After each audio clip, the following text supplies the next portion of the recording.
I think today is going to be a real treat. We're in the middle of our series on the other apostles. We finished James last week, and this week we're going to begin our look at Peter. His given name was not Peter, but was Simon. His story begins with his brother Andrew, who was a disciple of John the Baptist. One day, John the Baptist was talking with Andrew and one of his other disciples, and John sees Jesus walking by. He points and says, "Look, the Lamb of God." Well, Andrew and the other disciple already know what that means. John the Baptist has been teaching about him. So Andrew and the other guy take off and chase Jesus down. Jesus says, "What are you looking for?" Isn't that interesting? Not who are you looking for, but what are you looking for? And Andrew and his friend say, "Teacher, where are you staying?" So Jesus invites him over. And the three of them talk all afternoon. And immediately afterwards, Andrew runs to tell his brother Simon that he's found the Messiah. Well, Simon, of course, goes back with his brother Andrew to meet Jesus. Jesus looks straight at Simon and says, "You are Simon, but you will be called Peter." Now, the gospel account doesn't tell us if Andrew told Jesus all about his brother Simon, but I suspect he has. Simon and Andrew are very close, and I suspect that by the end of that afternoon, Jesus had a pretty good feel for Simon's personality. And I think it might have been a moment like the ones we ourselves have when we meet someone and know within minutes that they are, quote, our tribe, so to speak. We walk straight into each other's hearts and lives, right? I think this was just such a moment. Jesus tends to give his friends nicknames, and the nickname he gives Simon would translate to our modern language as Rocky or Simon the Rock. And this tells us so much about how Jesus sees Peter's heart. Simon Peter doesn't follow Jesus right away, though. Apparently, he and Andrew continue working their family business, which is fishing the Sea of Galilee. Although they're from Bethsaida, which means house of fish, their home is in Capernaum, about 6 miles west. Here is a picture of the excavation of Peter's home in Capernaum from BiblePlaces.com. It doesn't look like this nowadays. Nowadays, there's a big church built over the top of it, and it's hard to see. I really don't like what they've done with it. But I don't know if you can tell, but the general layout of this home is almost circular with a bunch of rooms on the outside that open onto a central shared area. Now, Simon Peter is married, and it's entirely possible that other families or relatives also live here. It's a pretty big house. In fact, it's possible, even probable, that Peter and Andrew's business partners live here. The brothers are in business with a man named Zebedee, his two sons, James and John, and Zebedee's very ambitious and pushy wife. In fact, I personally wonder if Peter might be married to one of Zebedee's daughters, because there's a story later about Jesus healing Peter's mother-in-law in this very house. At any rate, their fishing business is a big outfit because Zebedee not only has at least one boat himself, but he's got hired hands in addition to his two sons and his partners, Peter and Andrew. Now, these are not small fishing boats that you might be imagining. Here are the remains of a boat from the first century that was discovered on the shoreline of the Sea of Galilee in 1986. It's called the Jesus boat. And here is a replica. You can see it is very large and would have held up to 15 passengers. So to own at least one boat like this and to own a large house means these fishermen were well-established businessmen. Peter's own call to discipleship seems to have come later in Jesus' ministry. Jesus is teaching by the Sea of Galilee, and the crowds are pressing in so hard that Jesus looks around for a boat to get into. He spots two boats nearby that are pulled up on the beach while the fishermen wash their nets after a long night of fishing.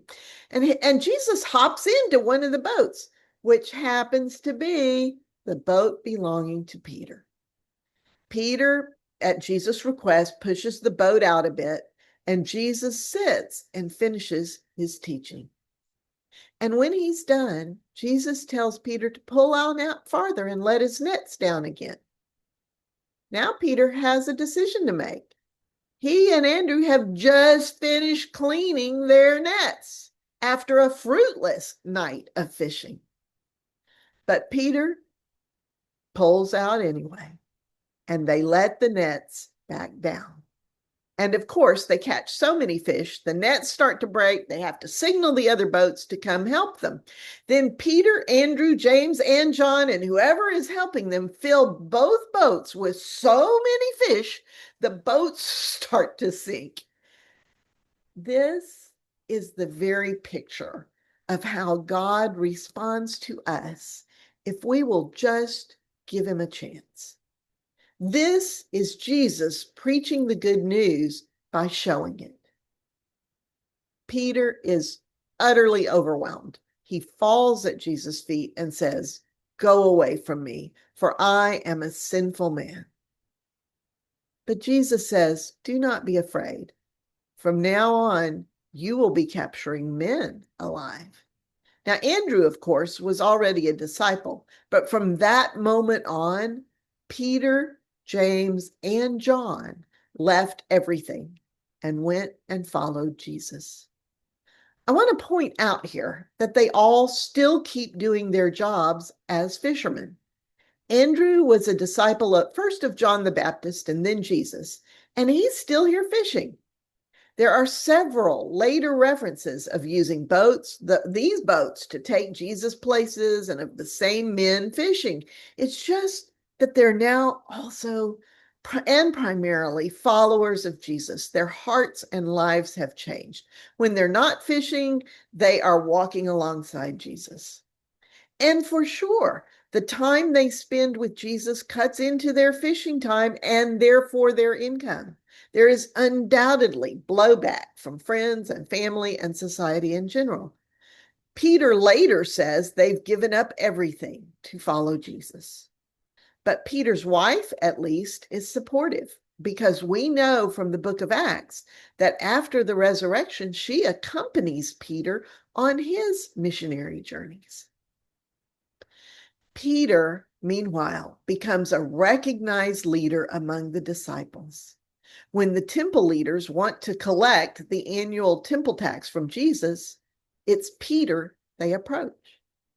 Peter knows Jesus doesn't have the money for the temple tax, but he tells them, sure, he'll pay it. And when Peter sees Jesus later, Jesus tells him to go cast a line in the water, and in the mouth of the first fish he catches will be the 4 drachma piece needed to cover both Jesus' tax and Peter's as well. And of course, that's exactly what happens. There are more stories about Peter than I can cover in the time we've got. I'm just trying to give you a sense of the man and a sense of the arc of his relationship with Jesus. Some of the stories about Peter, like this next one, are a bit controversial. Many of you know the story of the time Jesus sends the disciples ahead in a boat and a storm overtakes them during the night. Suddenly, the disciples see Jesus walking across the water to them. They think he's a ghost. But Peter, recognizing Jesus, says, "If it's really you, then call me to come to you." Jesus calls, and Peter walks on the water until he loses his nerve and Jesus grabs him as he starts to sink. This story about Jesus walking on the water is also in Mark and John, in addition to Matthew. But neither the Mark or John version mention Peter at all, which is a pretty glaring omission, right? Since Mark's version is the earliest, Matthew's version, the one with Peter, would have been written sometime later. So I think Matthew's version, the only one that has this bit about Peter in it, may have been embroidered during the intervening time. So although it totally fits Peter's personality, I'm not quite sure about this part of that story. Nevertheless, by all accounts, Peter is present most of the time in the stories where the disciples are mentioned. One of the most important of these moments is recorded in all three synoptic gospels. This likely did happen. Jesus has apparently become aware he will have to go to Jerusalem and allow himself to be killed there. This is not a small thing for Jesus to wrestle with, and he needs to know that his best friends, his disciples, understand so they don't panic when the time comes.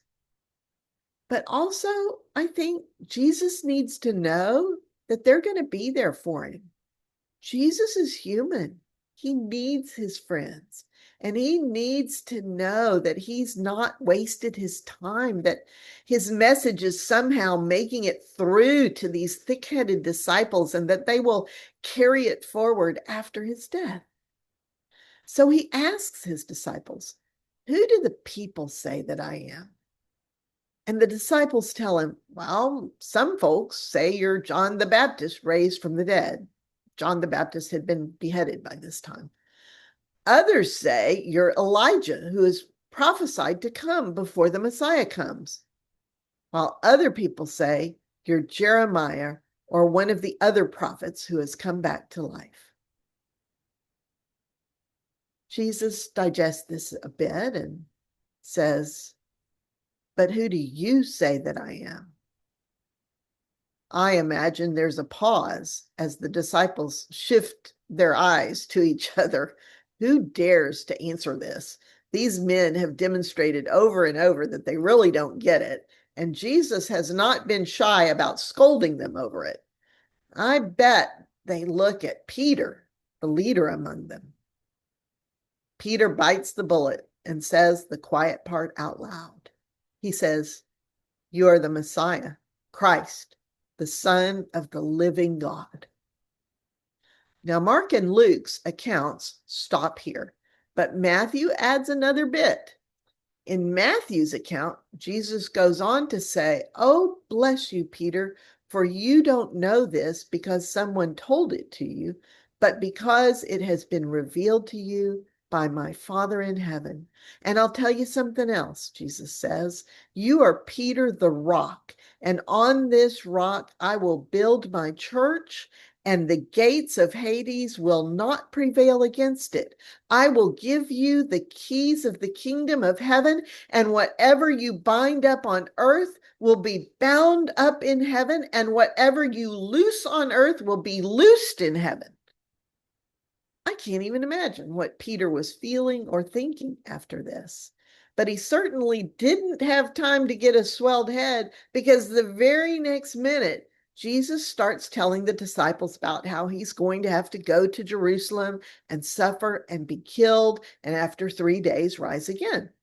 And Peter pulls Jesus aside and says, "That can't be right, Jesus. Those things could never happen to you." You see, Peter still thinks that Jesus, as the Messiah, is going to bring an army to crush the Romans. That's what, quote, "being saved" means to the Jews of this time. But Jesus says sharply, Get thee behind me, Satan. You are a rock of stumbling to me. You are looking at this from a human point of view, not God's point of view. Poor, poor Peter. First he gets the keys to the kingdom, and the next second he's Satan. Talk about whiplash. Not long after this, Jesus takes Peter, James, and John up on a nearby mountain where the three disciples watch in amazement as Jesus is transfigured before them. His clothes shine a bright white, and they see him talking with Elijah and Moses. Well, Peter cannot contain himself. Even though he is beside himself with fright, he manages to stutter, Lord, let us put up tents for each of you. Jesus doesn't answer. God says from a cloud, this is my beloved son. Listen to him. I think God just told Peter to sit down and shut up, right? And then suddenly, no one is there except the disciples and Jesus. And they all make their way down the mountain. Can you imagine? Peter's head must be spinning. When the time does come for Jesus to go to Jerusalem, it is Peter and John the disciple, whom Jesus loved especially, whom he sends to find and prepare the room for his final supper. And as that meal is beginning, it is Peter who protests that Jesus should not be the one washing the feet of the disciples. It should be the other way around. And Jesus tells Peter, I know you don't understand this right now, but later you'll get it. But Peter, horrified that Jesus would do such a lowly task, says, oh, heck no, I'll never let you wash my feet. Jesus rocks back on his heels and says, well, if I do not wash you, you'll have no share or portion or inheritance with me. Peter is stricken. He says, okay, then, I'm all in. Wash my feet, wash my hands, wash my head. I bet everybody cracks up at this. And Jesus says, no, Peter, anyone who is fully washed has no need for all that. You're clean already. Well, most of you. Jesus is obviously thinking of Judas here. So Peter allows Jesus to wash his feet. And when Jesus finishes washing all of the disciples' feet, he explains that this is how he wants them to treat each other, as if they were the lowliest servant caring for each other's comfort and needs. As the supper progresses, Jesus tells the disciples that one of them will betray him. They are dumbfounded. John, the disciple Jesus loves, Peter's good friend and business partner, is sitting right next to Jesus. So Peter motions him to ask Jesus who it is that will betray him. And of course, it is Judas. After Judas leaves, Jesus tells the disciples, all right, it's time. I will only be with you a little while longer, and where I am going, you do not have the power to come, even though you will look for me. Love each other in the same way I have loved you. This is how people will know you're my disciples, from the love between you. Peter's like, wait. Where are you going? And Jesus says again, you do not have the power to accompany me now, but you will follow me later. And Peter says, why don't I have the power to follow you now? I will lay my life down for you. And Jesus says, really? I'll tell you the truth. Because before this night is out, before the cock crows, you will disown me 3 times. I imagine Peter's jaw drops. He must be flabbergasted.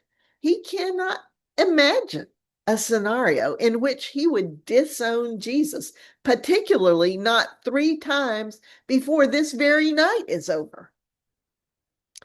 In Luke's account, Jesus tells Peter, Simon, Simon, Satan has demanded to sift all of you like wheat, but I have prayed earnestly for you personally, that your faith may not fail, and that you, when you return, will strengthen your brothers.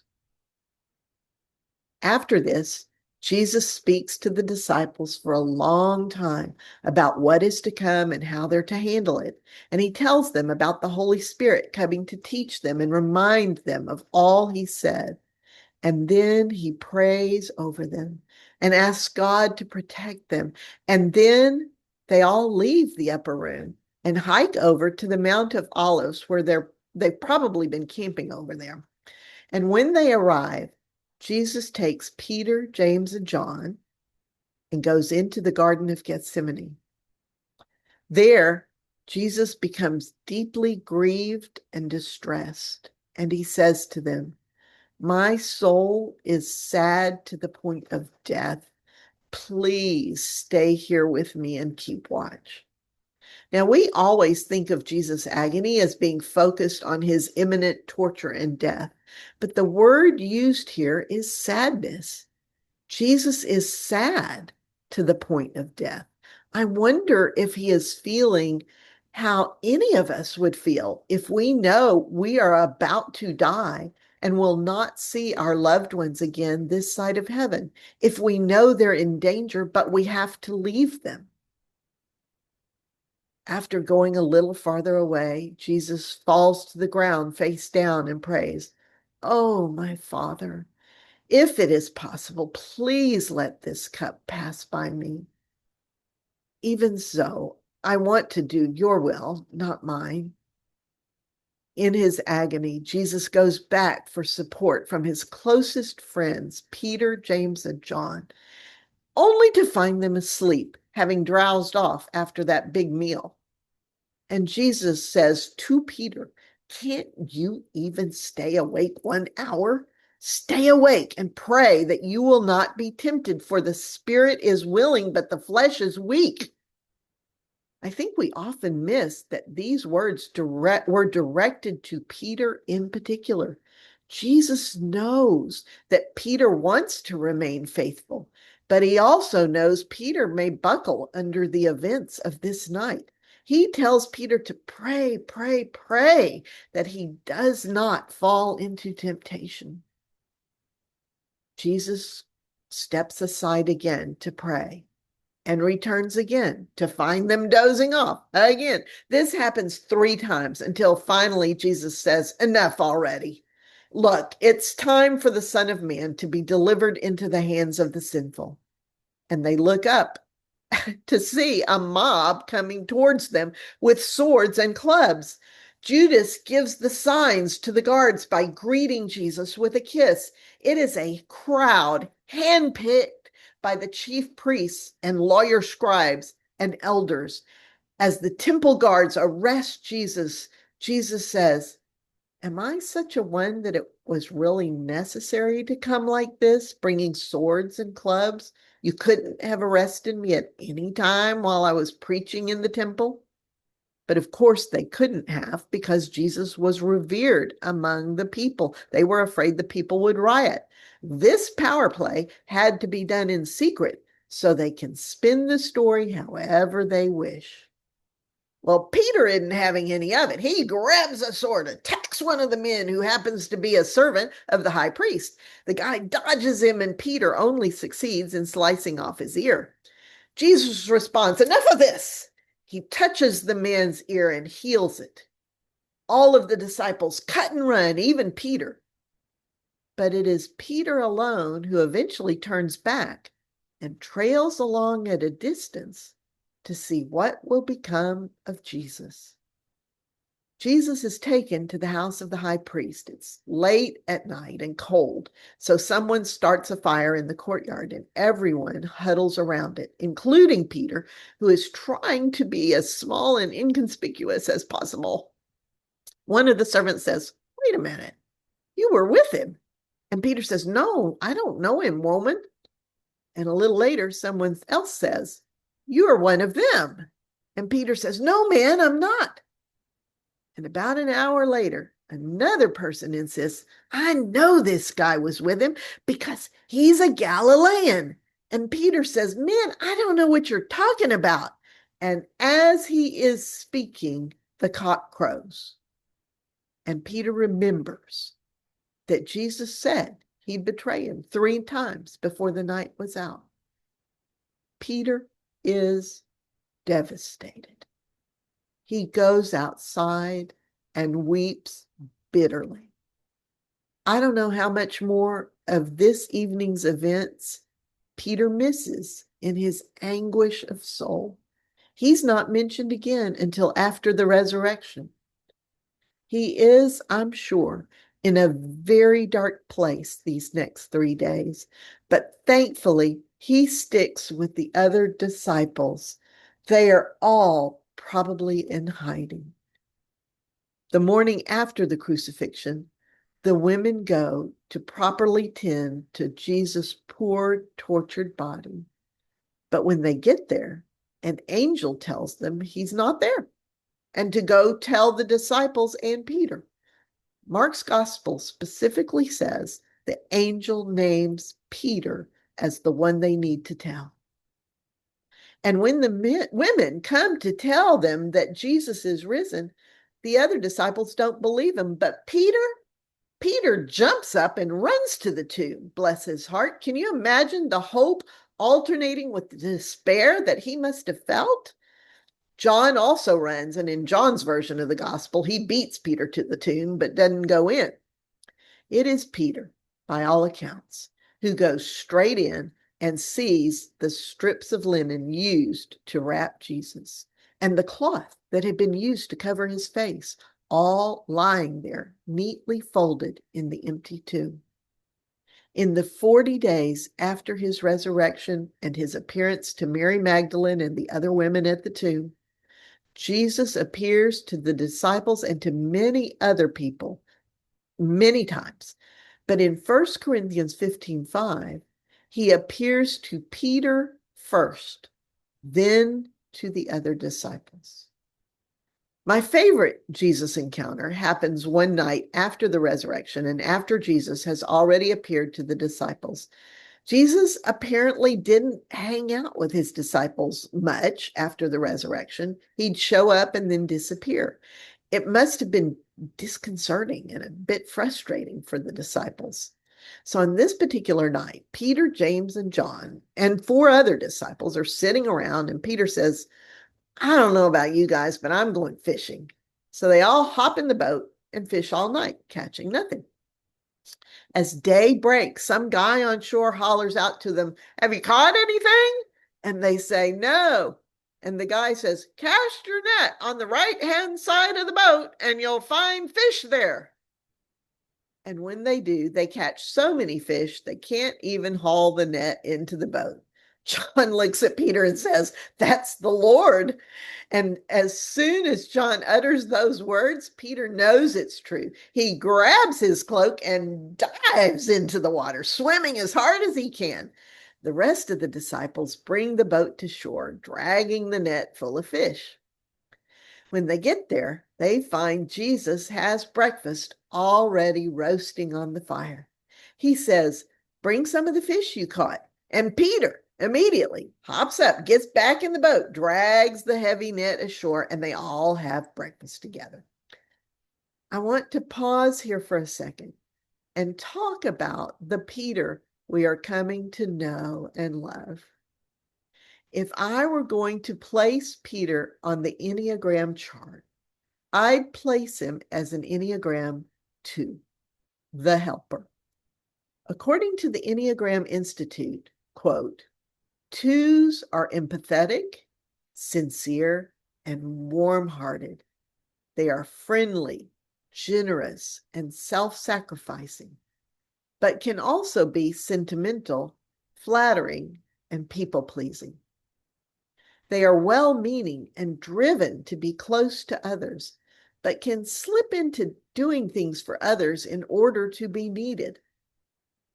Wow, that sounds exactly like Peter, doesn't it? Quote, at their best, Enneagram 2s are unselfish and altruistic and have unconditional love for others.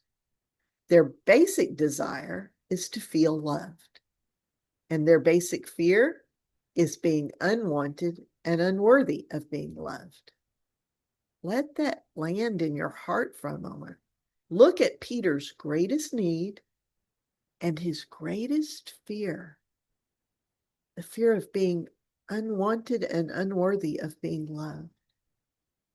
Knowing this, look at what Jesus says to brokenhearted, hopeful Peter. Jesus says, "Do you love me? Agape love, generous love without strings attached?" And Peter says, "Yes, Lord, I love you like a brother." Poor Peter, his confidence in his faith and in his love has been shaken so badly, he can no longer trust himself. He can no longer claim to love Jesus unreservedly, like he did at the Last Supper, like he spoke with his mouth, because now he knows his own weakness and false heart. He can only say, "I love you" with philo, brotherly love. And Jesus says, "Feed my lambs." Then Jesus asked Peter a second time, "Do you agape love me unconditionally?" And Peter answers once again, "Yes, Lord, you know I love you like a brother." And Jesus says, "Shepherd my sheep." I imagine Peter is weeping by this time. One last time, Jesus asked, but this time, Jesus says, "Peter, do you love me with a brotherly love?" And Peter is in great distress because Jesus says it this way. Peter says, "Lord, you know all things. You know I love you like a brother." And Jesus says, "Feed my sheep." Poor Peter. It is so hard to face yourself honestly and know that when push comes to shove, you have already and may in the future fail your Lord. But Jesus responds by meeting Peter where he is. And even in the depths of Peter's shame, Peter hears Jesus ask him to feed and shepherd his people. Jesus is restoring Peter to his leadership role among the disciples and their ministry. We'll pick up Peter's story here next week. In our breakout groups, let's reflect on this beautiful soul and his journey of faith. Ooh, that story is intense. I can't wait to hear what you thought about the story today, about what you learned about Peter. There were really two questions. It was like, what insights did you gain into Peter, if any, and what do you think he might write to persecuted Christians, as he went around on his missionary journeys? So either or both. Talk to me about what you came up with. Um, I was telling my group how when I was in Bible college, and we're talking a conservative Baptist Bible college, um, in one of our classes, we had to write a paper comparing ourselves to a character in the Bible. And of course, most of the women, being a conservative Baptist school, most of the women wrote, comparing themselves to Lydia or Tabitha or Ruth or, whatever. Not me. I grabbed right onto Peter because Peter and I are cut from the same cloth. Oh, how Um, fun. um, and I always thought it was wild that I always thought my personality was too feminine for somebody like Peter. You know what I'm saying? Uh-huh. but, but yeah, the one thing that I learned today, I learned from Woody when he mentioned the Enneagrams, and I went, oh yeah, I did learn that. Because I've heard of them, but I've never done them. And Uh-huh. he asked me if I was a number two, and I said, I honestly have never done the test, so I don't know, but I'm pretty sure I am, because my basic need in my life, the thing that I want more than anything else, is to be loved and accepted. Right. And um like I'm going through what I'm going through right now with my estrangement, and it's killing me. Yeah. But because that's the one thing I want more than anything, is that unconditional love that I feel like as a mom, we give our kids, and our kids should give it back, but it doesn't work that way. No. But yeah, it's Peter. And I also think Peter was very ADHD. He He's very sometimes sounds rather impetuous, doesn't he? And not he's sit still very for much. spontaneous. I He mean, doesn't sit still. first thing he did was grab that sword and defend his Lord, Grab and his coat, jump in the water, right? yeah, I mean, and that's me. I'm like, oh, something needs to be done. Let's get it done. But yet at the same time, I will kind of shrink back and like hide, and I don't want to be in the middle of all that. So yeah, I identify with Peter greatly. Cool. Cool. I never thought about Peter that way. Uh-huh. And it's like I agree. I'm kind of a Peter because if I see something going on, I don't think about it. I just jump in with both feet. Are you a Yeah. justice warrior, Renee? Huh? Are you a justice warrior? If you see something and you feel like it's an Yes. injustice, I your am. mouth, you're there. You gotta. This is not right. I'm a social justice warrior, and I think that in today's society, that's what Peter would have been. Mm-hmm. I am the same, and I want to tell y'all that Martha said the word impetuous. I'm sorry, Martha, if I'm revealing that. And I disagreed, which is funny. I was like, okay, now that you guys have talked about ADHD and the impetuousness, I'm like, okay, yeah, I disagreed, and Yeah. maybe he is. Mhm. I don't know. He I was a think guy of action. I just see a man who screwed up and was humble enough and vulnerable enough to say it and to keep going back and trying to show up for the Lord. Yeah. Yeah. Yeah. And that's what I think his message would be to people. It's just, don't lose hope, and you can be forgiven. Over and over, you can be forgiven. Mm-hmm. Keep your faith, keep your hope, keep hope alive. That's the message I think he would give them. Be strong. And isn't it interesting? And forgive yourself too. Yeah. Yes. Yeah. Wasn't that was she? Then that's what he was struggling with there at the end, wasn't he? Mm-hmm. I think it's interesting that Peter being the rock of the church, and then all the popes take their lineage back to their papal authority back to Peter, and forgiveness within the church, within the Catholic Church, is an embodied experience where the sacrament of confession is expected to need to be a recurring thing. Yeah. That you actually act out this forgiveness and actually receive it. Right. Words. Right. And to Lumar's point about Peter's message might be just keep going back. Just keep going back. Doesn't matter. We're human. Mm-hmm. Back, forgiveness is available. So I'm not sure anybody else might, in a scholarly way, make the point that I'm making, but it does. You see the root. You see the roots, right? I do. I do.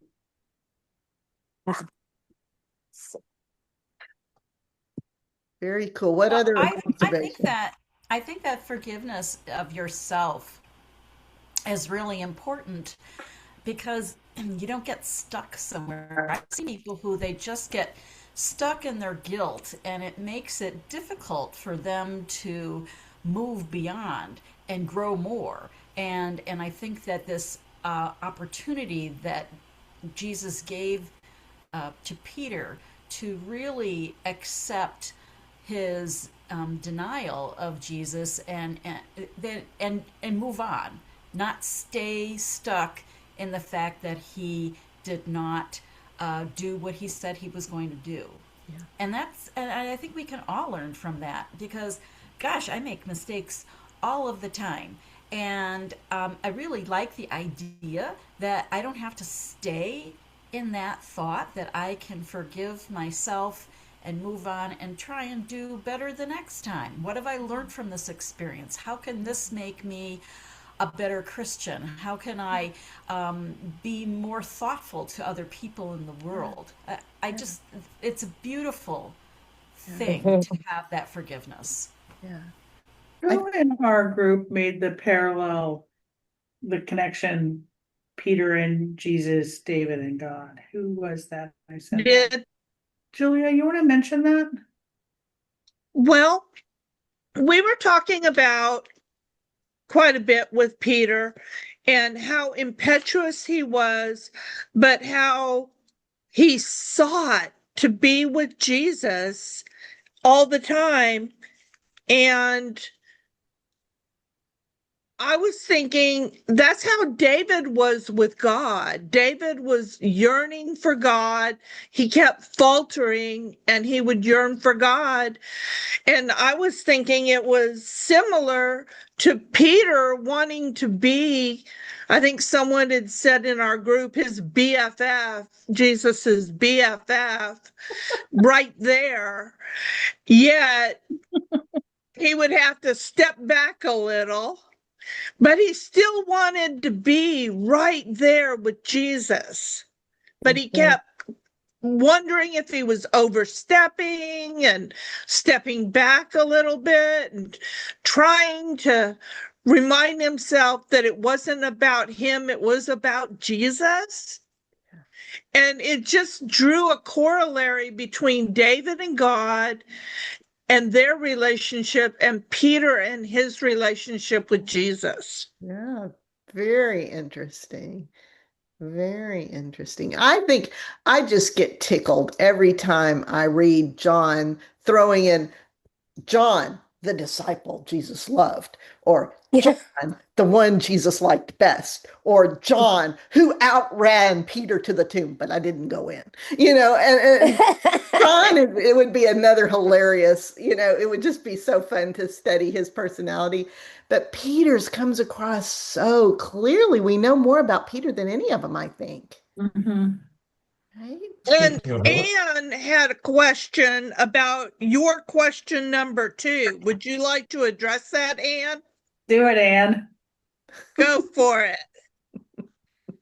So your question is worded as Peter, an apostle like Paul, right? Is that how it's worded? Yep. When Paul came later and Peter was there first, so it should have been the opposite. It should be Paul, an apostle like Peter. True. That's true. That's true. I like that.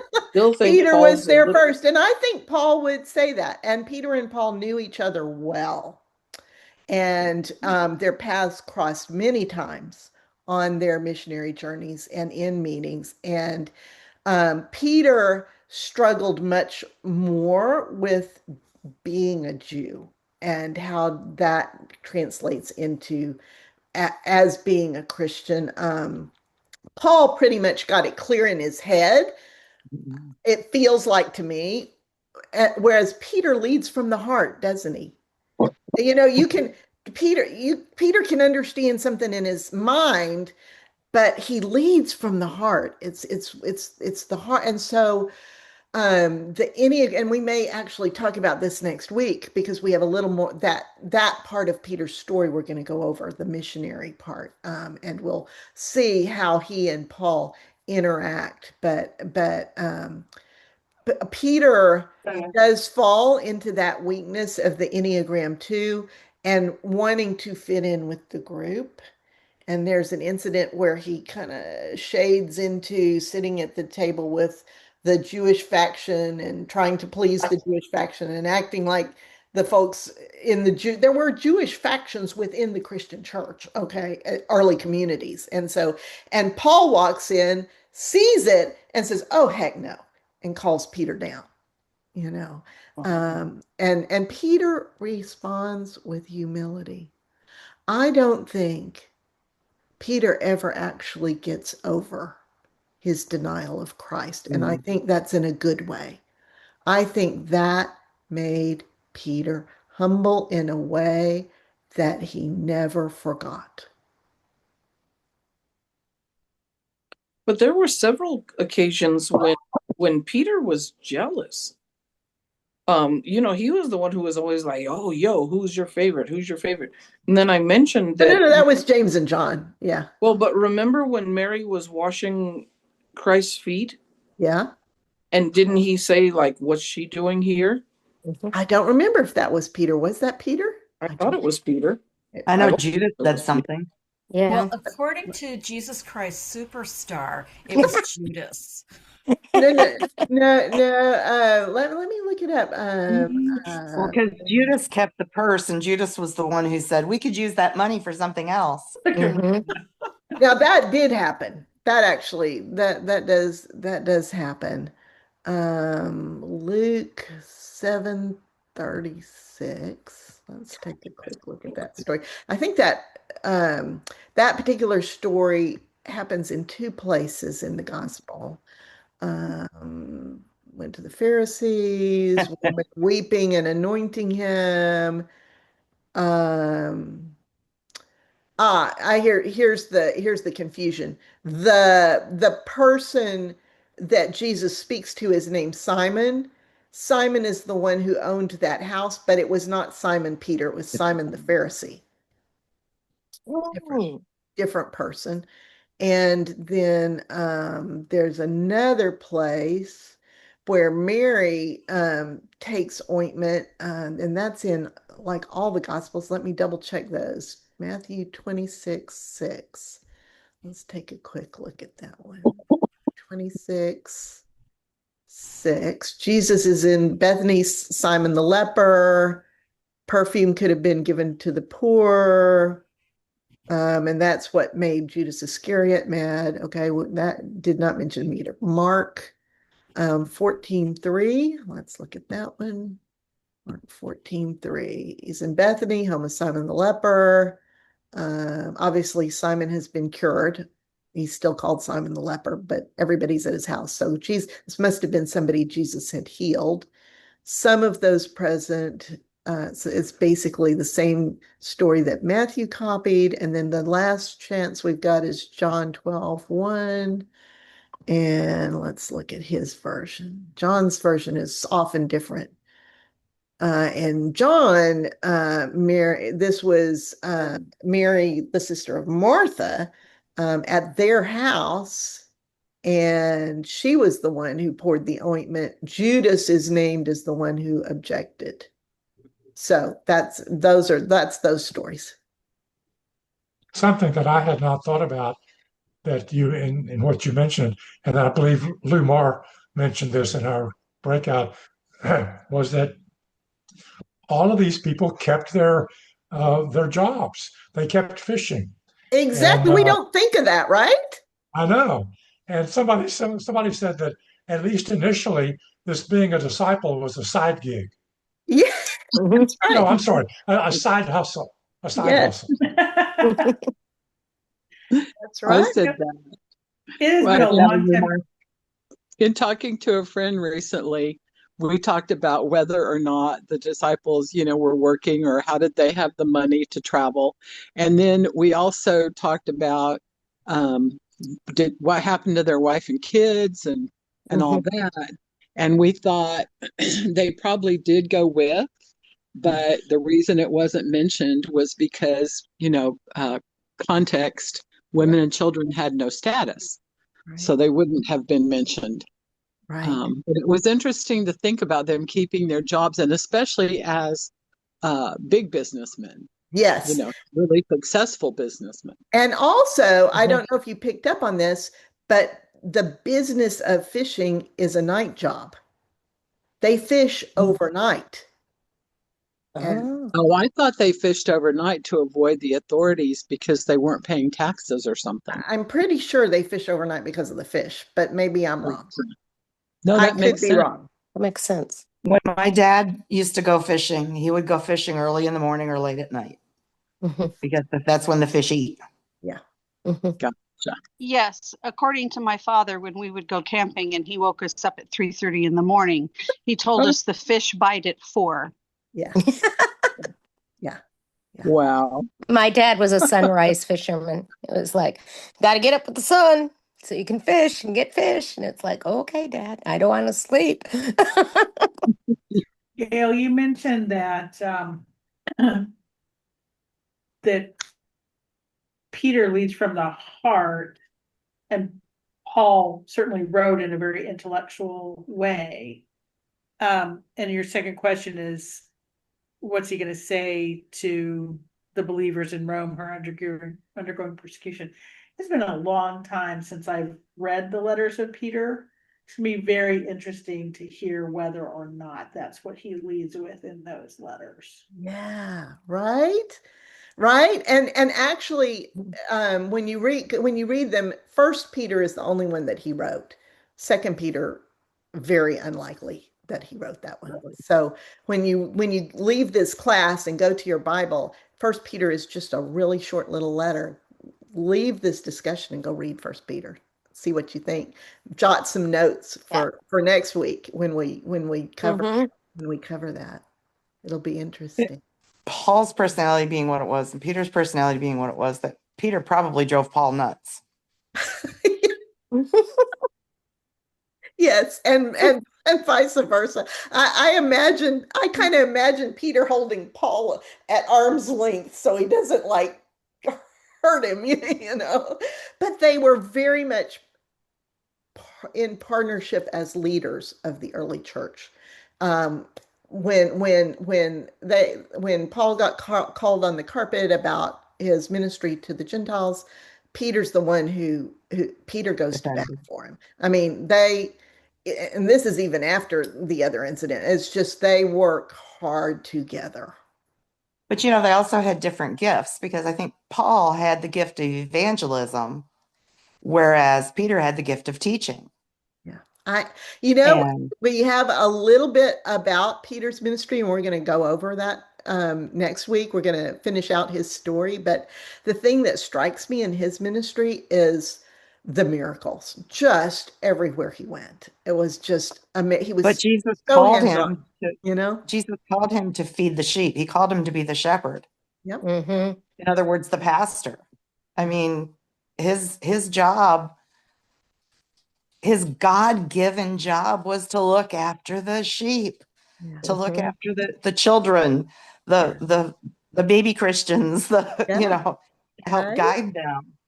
Right. And I mean, Paul's main job was to preach the gospel, Yeah. but Peter's job was a little As a more pastor, intimate. more, yeah. Mhm. I think also that Paul's main focus was trying to get other people that may not have heard Jesus or may not have heard what happened, because I mean, it wasn't like it was on TV. To the Yeah, he different went to the people. Jewish synagogues primarily first. Yeah, and then Right. I think Paul was trying to get the word out to other people that, hey, Jesus existed and this is what happened. Yeah. He was more of a, I don't know what the word is. He was more of the get to people and tell them what's going on and tell them what happened. And then Peter would come along and go, okay, this is how you do it. I think they both had a lot of this is how you do it in it. But yes, it's very interesting to compare and contrast their ministries. We know a lot more about Paul's than we do about Peter's, but we do have quite a bit about Peter's. And That's did cool. you have a comment? I saw your hand go up. I have a question. Were any of the disciples rabbis? Not that I know of. I think they were all uneducated. So why did Christ gather the uneducated rather than, because I know like the rabbis that we have here, their main job is study. Yes, well, there's one good reason for that, and that is rabbis didn't come into really being as a group called rabbis as we think of rabbis until after 70 Common Era when the temple fell and there was no sacrificial system anymore. That's when the rabbis became important and became kind of a thing.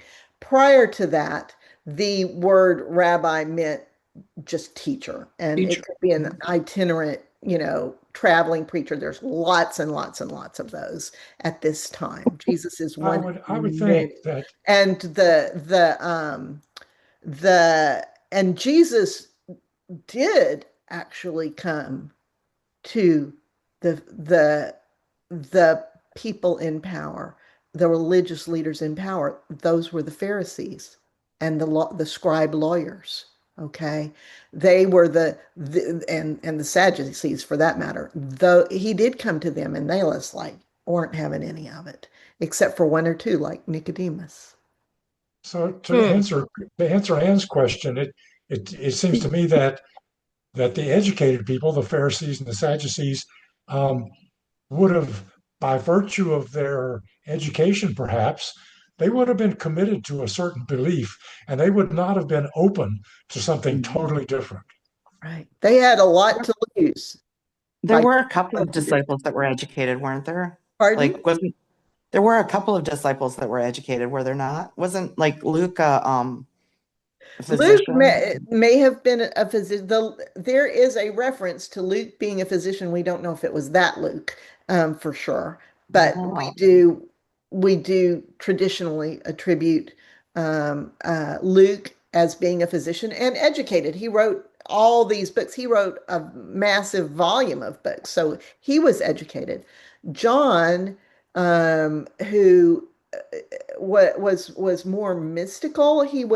He's the one that we get the Lamb of God imagery from. He's the one who sees Jesus kind of high and lifted up. He's very, very ethereal in how he sees Jesus spiritually more than the physical version of Jesus. Whereas Peter is always going to be a boots on the ground guy, right? He's our meat and potatoes guy. Was Peter educated well enough to write his own letters, dictate Unlikely. them to anyone? Unlikely. In fact, in one of them, he mentions that Silas helped him. In his letter, he mentions that Silas helped him with it. Yeah. So I think it's entirely possible Peter could neither read nor write. Because fishermen didn't need to do that. Right. I wonder what Paul thought of Peter and Peter thought of Paul relative to their education and their social standings. Yeah.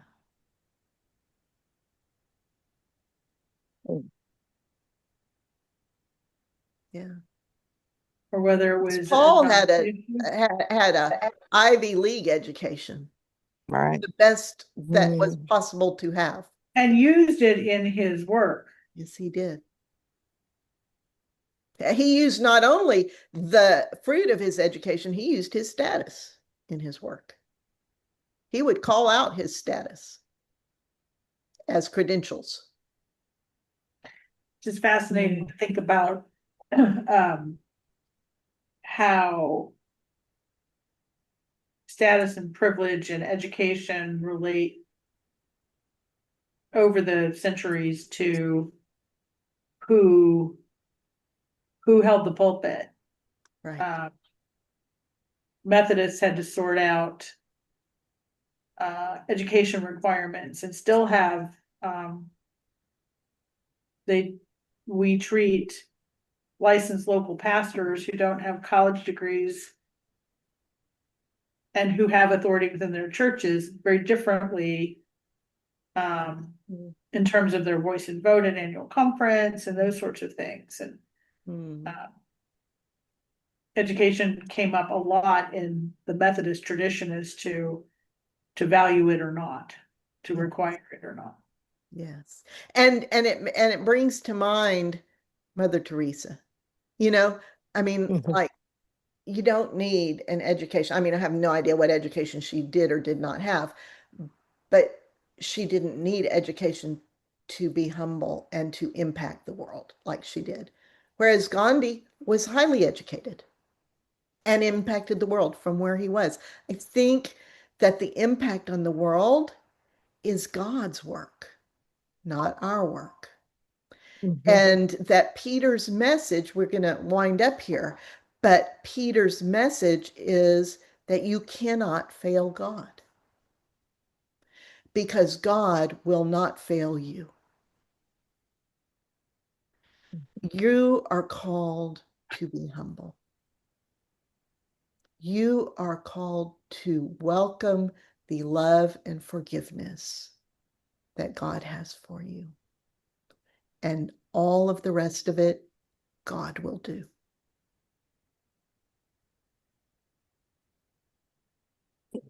So let's stop there for today, and we'll go to 1 Peter next week.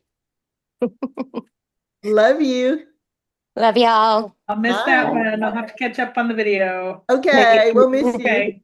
Bye. Yep. Bye.